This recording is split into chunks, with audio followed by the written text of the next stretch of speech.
I did a reading for a dog named Spike. If you looked at yesterday's carousel post, I talked about the reading that I did for him after he had passed away. I actually got to speak to Spike twice. This recording is of the time I spoke to him when he was still alive. This was actually a really fun reading. Spike lived in the Philippines with his family. At the time I did the reading for him, he was actually staying with the grandfather in a different home, but in the same village. Probably the most interesting part of this reading is I did it without a photo of Spike.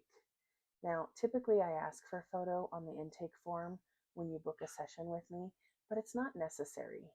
The reason I like the photo is it gives me a visual idea of what the animal I'm talking to looks like.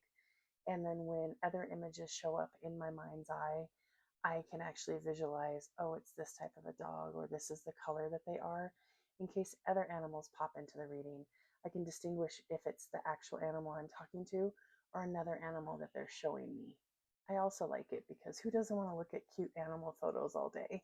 When I did the reading for Spike, Spike's dad was having technical difficulties, and I told him, don't worry about the photo. So I just tuned into Spike and I asked all my questions. Along with a photo of your animal, my intake form usually has a list of questions. Is the animal living or in spirit? What type of animal are they? What's their name? I also ask for family member names, people that they come into contact with regularly, and other animals in the home, in case they come up in the reading. And then I also ask specific questions related to those family members. Out of the questions that I ask them, I usually ask them quality of life questions when they're living. I will ask how they view the food that they get. Do they enjoy it? Is there something they want to request?